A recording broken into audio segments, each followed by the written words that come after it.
Steve. So thanks for joining. Just for purposes of the interview, I want to introduce myself. My name is Danielle Divizia-Whittle, and I'm one of our TLP specialists. And Steve? I'm Steve Drye. I'm the principal at Meck High School. Awesome. And thanks for doing this. We're super excited to hear from your experience with TLP today. Just want to start off, if you can tell us a little bit about your TLP experience. I know you've worked in a TLP middle school as well as a high school now. Yeah, absolutely. I guess we probably first got involved in TLP kind of as an offshoot of personalized learning, like maybe 2017 or 2018. I had two great facilitators at Mint Hill Middle. They were always looking for opportunities to grow and kind of move into even greater roles of leadership. And they were interested in becoming multi-classroom leaders. So we went through that process for them to get certified and then ended up hiring both of them as MCL ones. Awesome. And because of that, you've probably seen benefits from TLP over the years, it sounds like. So what are some of those benefits that you've noticed? Absolutely. I mean, I think just the coaching is probably the greatest benefit. You're really careful about who you select to put in these roles, and you definitely want someone who's done a great job in the classroom, so they have credibility, to have the EVOS growth that's necessary, to have that credibility. And so having people, when you pick well, you have people that are trusted and respected by their colleagues, and so those colleagues are much more receptive to their coaching. And I think that's just the biggest thing. I mean, at middle school, having two MCLs of math and literacy, they went in, they ran the PLCs with the department chairs or the PLC leaders. But they helped develop those people individually, through their coaching and working with them to develop agendas, to do PD. But then also went out and really, targeted other folks that we identified from data that maybe needed some extra help. They maybe weren't quite getting through the BTSP program. Yeah.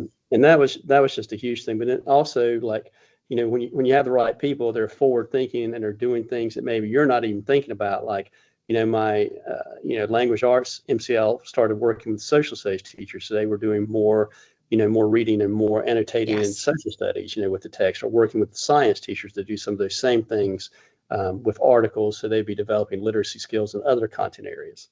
Yeah, I think that's so key to that process is having people who are vetted, who can support, the teachers on their caseload, but also think bigger picture like that. I love that she was supporting the social studies teachers too with those literacy strategies. I think that's awesome. Yeah, absolutely. So we heard the benefits. We also know there's some challenges and pitfalls along the way. So what's one or two of those challenges that you've faced and how did you overcome them? I think like maybe an initial challenge is like when you get in a position to select people in those roles the first time, there's a lot of competition and a lot of desire to Yeah. do those things. Sometimes for right reasons, sometimes for wrong reasons. Some people just want to get out of the classroom and they see this as being an easier role instead of being a different role or more challenging role. And I think it can be challenging. For me, I had a academic facilitator who was already recognized as a leader, but there was some pushback because I think a lot of people didn't really understand what she did in that role to start with. But Mm, I really made it, more about let's look at the day, let's look at what's already being done. Having a facilitator, I think, makes it a little bit easier because you're probably not going to open it up to everybody. If she's in that role where she's responsible for working with everybody and supporting everybody, but doesn't necessarily have her own data. But if you're going into like a school, like if you're coming into a new school like here at East Meck, they had already chosen MCLs, but those teachers had been in the classroom the year before, so they had exceptional data to support that choice. So definitely some of the challenges can be some hard feelings if people want the role and don't necessarily qualify for it. But also having the process that TLP has where they had to go through and get certified through the district, that takes some of that away. So you don't necessarily have to be the bad guy if you don't pick somebody, because a lot of times they won't qualify. Um, absolutely. that's definitely one. But then once you have those people in the roles, I think like this year I'm seeing one of the things is like sometimes the MCLs aren't quite sure what their role is. So you've got to really, Mm, you're not an administrator. You're really an instructional expert that's working with teachers. And if they have an issue with an administrator, then that's more of an administrative role. So I think really just trying to keep everybody's role specific once you get them identified and get them in those roles is kind of the ongoing, challenge.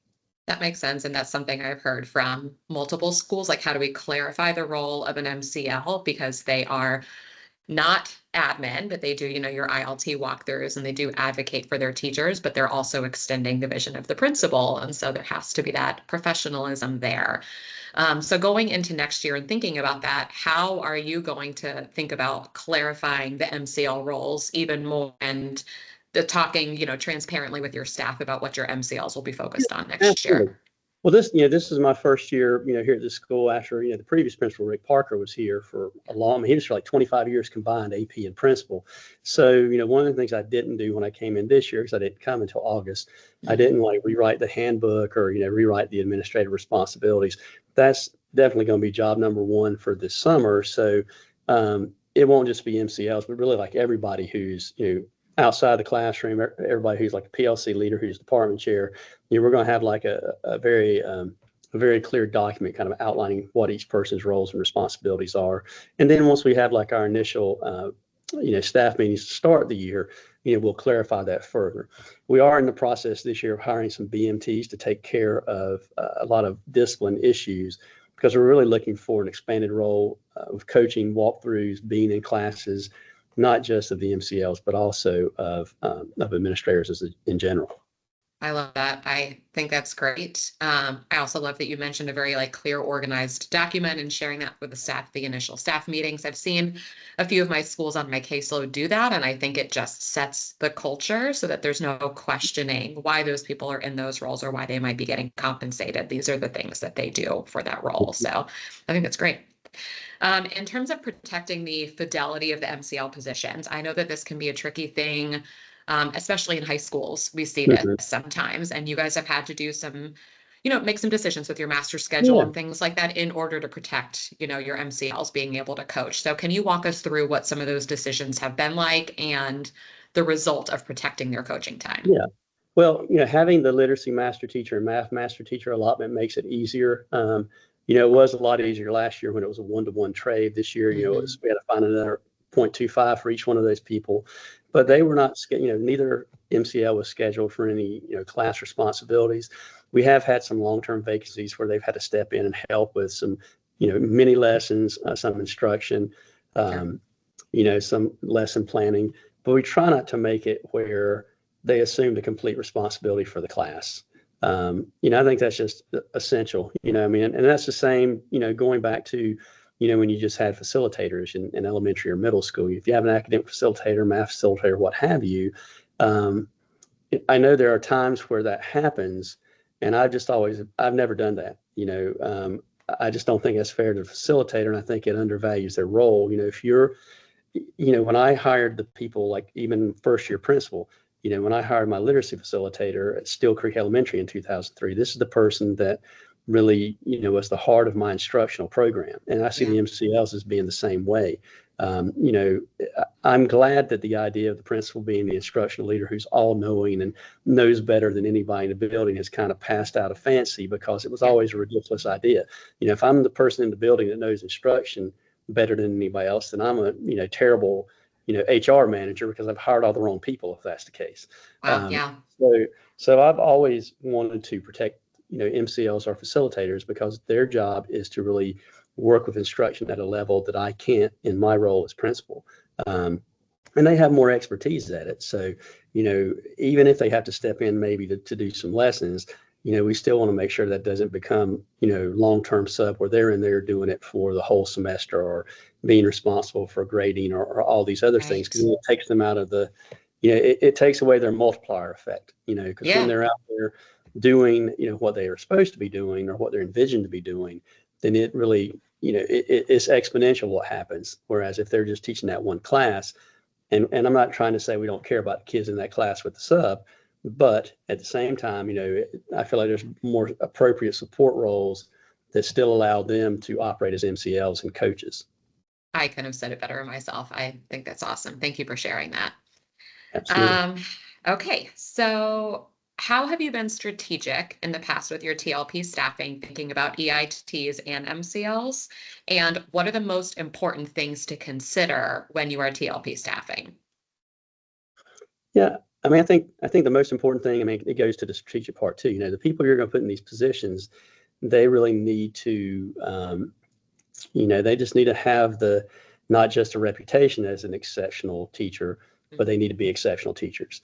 They also need to be able to get along with other people, and they need to be people that, others like to work with, because, you can be brilliant, but if no one wants to work with you, it limits your effectiveness, right? So when you go to hire, just like when you're looking for department chairs or PLC leaders, you really want to put people in those positions that, their classroom practice is exemplary, that other people are going to want to emulate it, that they can share it, that they're not somebody that kind of keeps their resources and ideas close to the vest because they're afraid someone else will get it and, outshine them. Right. It really needs to be people who, want to share and want to help other people grow. And I think, like I just think about right now, I mean, I've got one person who's an EIT3, and she's an incredible Samantha Freiberg. She's an incredible teacher, and an incredible leader. But it's like, you're never going to hear Samantha Freiberg talking about how awesome she is, right? She's just very, very humble, very low key. But it's like, I always think about, like, if you're a virtuoso musician, you don't need to go tell people you're a virtuoso, right? People see it, they hear it, they know it, right? And so I tend to look for people like that, because people like that aren't intimidating. If you have somebody who's a superstar and all they do is talk about how they're a superstar all the time, then, somebody who may well be a superstar in the making might look at that and say, I couldn't do that. That's not my personality. I just can't be that. And so, Samantha just impresses me because she's an incredible teacher, but she also is always trying to get better. This year, she'd read this book about building thinking classrooms a number of years ago. And she, it was just kind of in there stirring around. And she said, I want to do a book study on that. So she led a book study with a number of our math teachers. We ended up getting funding to buy whiteboards, which was a part of that book study. And, just look at somebody who's like, they're not, content just to be even an exceptional teacher. She's just always looking to get better. And so somebody like that in a position of leadership draws other people to her, and makes them want to, be better and get better and continue to grow.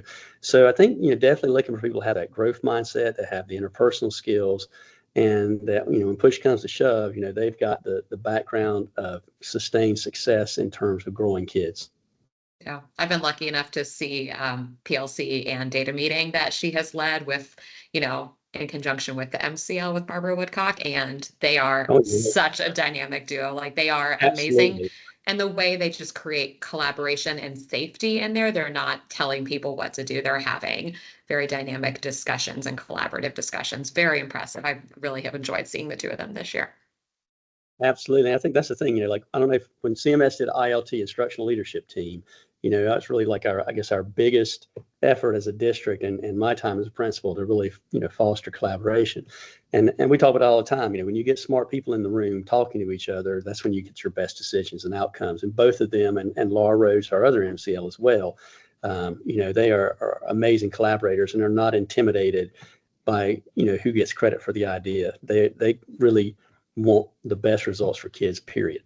Yeah, there's a lot of research out there that shows that a reason people leave the profession is that autonomy is so low and voice is so low in teaching and education. So having coaches, having EITs who are wanting to hear the dialogue and the discussion from the teachers on that team, I think that creates the buy-in, which contributes to your retention.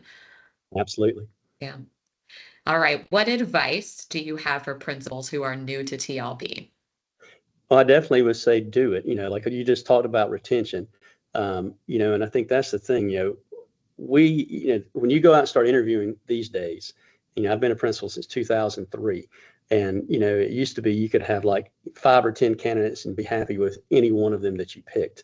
That just doesn't happen right nowadays. Sometimes you're lucky if you have one qualified candidate, and a lot of our candidates are lateral entry.